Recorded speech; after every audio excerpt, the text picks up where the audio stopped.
City of no sorrows. कौन सा शहर? जहाँ गम है ही नहीं। वो बेगम मत समझिए जो बादशाहों की होती है, जिसमें गम ना हो। तो मेरे से किसी ने एक बार, यहाँ लोग आते रहते हैं, पूछे ये आपने जो बनाया है क्या बनाया है? मैंने कहा इट्स बेगमपुरा। तो उसको समझ में नहीं आई। तो बोले बेगमपुरा, बेग में तो राजाओं की होती थी बहुत। मैंने कहा नो, नॉट दैट बेगम, बे डैश गम, सिटी ऑफ नो सॉरोज। तो कहते हैं बेगमपुरा शहर को नाम, कि मैं ऐसे शहर में रहता हूँ जहाँ कोई गम ही नहीं है। क्या ऐसा पॉसिबल है? बताओ।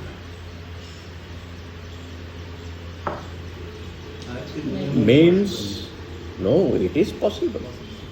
अब वो बता रहे हैं ना कैसे पॉसिबल। वो कहते हैं मेरे शहर में सारे लोग मेरे जैसे खुश, कोई तकलीफ नहीं, न वहाँ पर कोई राजा है न कोई प्रजा है, all are enjoying their freedom, we are all flying in the sky higher and higher in joy. न कोई टैक्स लगता है हम पर, हम तो कितने सारे टैक्सेस से घिरे हुए। तो बोले कि मेरे शहर में कोई टैक्स भी नहीं लगता है और कोई दुख भी क्रिएट नहीं होता है, कोई स्ट्रेस भी नहीं होता है। जो हमें मिलता है हम उसमें खुश रहते हैं। कोई बीमारी आ जाती है तो we know, we have already accepted कि हमने ये शरीर ग्रहण किया है, तो इसको कोई ना कोई रोग कभी ना कभी लगेगा ही लगेगा। हम एक दूसरे को करुणा की दृष्टि से देखते हैं, प्रेम की दृष्टि से देखते हैं, हम संतुष्ट हैं, हम धीरज में हैं। तो मैंने रविदास को बोला यार मुझे भी तो ले चल उस शहर में, मैं भी वहीं का बाशिंदा बनना चाहता हूँ। तो कहते हैं देख, दुनिया में कोई ऐसा शहर नहीं है। तो मैंने कहा फिर तुमने कैसे लिख दिया? बोले मेरा माइंड बेगमपुरा है। My mind is always remain in happiness zone, in joyful mode. मैं बादशाहों का बादशाह हूँ। आगे क्या कह रहे हैं? मैं बादशाहों का बादशाह हूँ। ये जो तख्त पर बादशाह बैठे हैं ये क्या है? ये तो जितने राजा हैं ये एक तनाव का बंडल है। कोई अटैक न हो जाए, कोई मेरे राज्य को छीन न ले, कोई मुझे मार न दे। पहले राजाओं में क्या होता था, उनके बेटे ही मार के खुद सिंहासन पर बैठ गए। तो वो क्या करते थे, अपनी बहनों अपने भाइयों को सबको पकड़ के जेल में, कोई तो स्लो पॉइजन दे देते थे। तो खतरा घर के लोग ही होते थे। तो वो कहता है मैं बादशाहों का बादशाह हूँ। I have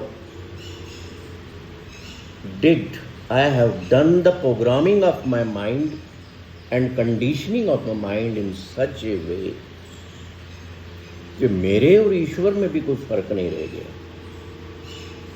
I have become god and god has become me. तो मैंने पूछा ये कैसे हुआ? कहता है जब मैं था तब मैं स्ट्रेस में था। समझ रहे बात? When I was there in every act of life, in every action, in every my thought process, जब मैं था I was involved, I was in stress।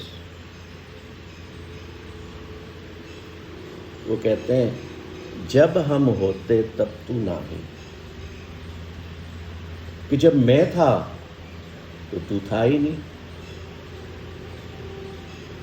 और मैं का मतलब क्या था? ईगो, अहंकार। जब मेरे भीतर अहंकार था, मेरा माइंड भरा हुआ था कि I am the doer of everything. इस ग्लास में पानी भरा है ना, तो मैंने भरा है, और ये ग्लास मैंने भरा है, और मान लो ये टूट गया, स्ट्रेस डेवलप हो गया, दुख क्रिएट हो गया। पर मैंने जब ये भर लिया कि मैं तो एक कृति हूँ कर्ता की, मैं डूअर की एक डूइंग हूँ, तो ये गिलास का पानी, मैं ये भी नहीं कहता कि तेने ईश्वर तेने मेरे थ्रू भरवाया, मैंने वर्ल्ड भी आ गया तो मैं ईगो में हो गया। तो I have lost myself within you just as a drop merges in the ocean. क्या हुई? एक पानी की बूंद जब समुद्र में समा गई वो खत्म हो गई? नहीं, वो खत्म नहीं हुई, वो स्वयं समुद्र बन गई। So this is how I merged with in you and I become you. जब हम होते तब तू नहीं, अब तू ही, मैं नहीं। How beautiful he is explaining the eternal joy.